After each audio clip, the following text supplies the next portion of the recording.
হ্যাঁ গাইস, আসসালামু আলাইকুম। Welcome back to R G kitchen বেডি। আমার আজকের রেসিপিতে থাকছে চিংড়ি মাছ দিয়ে আলুর পাতলা ঝোল। আর হ্যাঁ, অবশ্যই আমি ঘরে থাকা মশলা দিয়ে আপনাদেরকে তৈরি করে দেখাবো।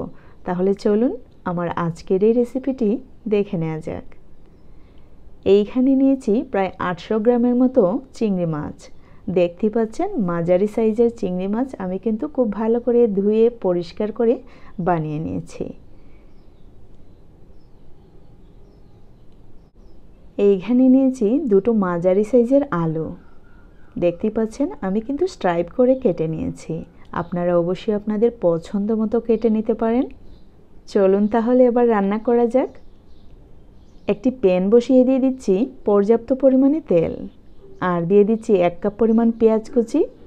এইখানে চাইলে কিন্তু আপনারা পেঁয়াজের পেস্টও ইউজ করতে পারেন, কিন্তু এই তরকারি কিন্তু পেঁয়াজ কুচি দিয়ে খুব ভালো লাগে খেতে। দিয়ে দিচ্ছি হাফ টেবিল স্পুন রসুনের পেস্ট, আর দিয়ে দিচ্ছি হাফ টেবিল স্পুন আদার পেস্ট। তারপর একটু নেড়ে নিচ্ছি। অবশ্যই এখন 2 থেকে 3 মিনিট ভেজে নিতে হবে।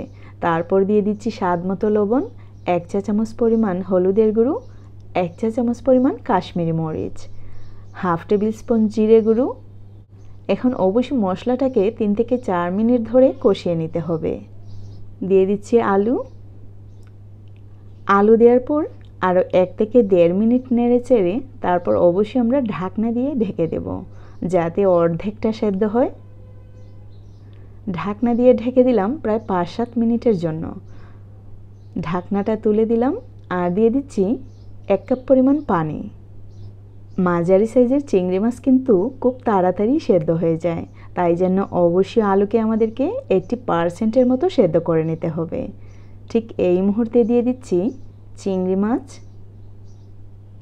আর দিয়ে দিচ্ছি স্বাদ মতো কাঁচামরিচ। ঝাল অবশ্যই আপনাদের স্বাদ মতো ইউজ করবেন। তারপর নেড়ে নিচ্ছি। 1 থেকে 2 মিনিট অবশ্যই আমরা মশলার সাথে খুব ভালো করে মিশিয়ে নেব, কারণ পানি দেওয়ার পর কিন্তু এতটা নাড়তে হবে না। দিয়ে দিচ্ছি পরিমাণ মতো পানি। অবশ্যই আপনারা যতটুকু ঝোল খাবেন ততটুকুই ইউজ করবেন। এখন আমি আর ঢাকনা ইউজ করছি না। এই মুহূর্তে যদি ঢাকনা ইউজ করা হয়, ঢাকনার গায়ে কিন্তু মশলাগুলো উঠে আসবে। সো অবশ্যই ফুটে আসার পর ঢাকনা ইউজ করতে হবে।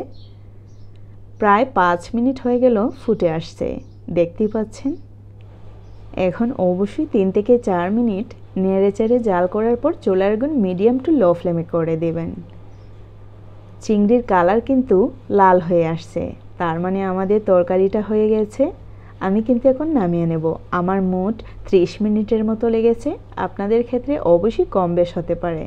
আমি ঢাকনা দিয়ে ঢেকে দিলাম। এখন আমি পরিবেশন করে দেখাচ্ছি।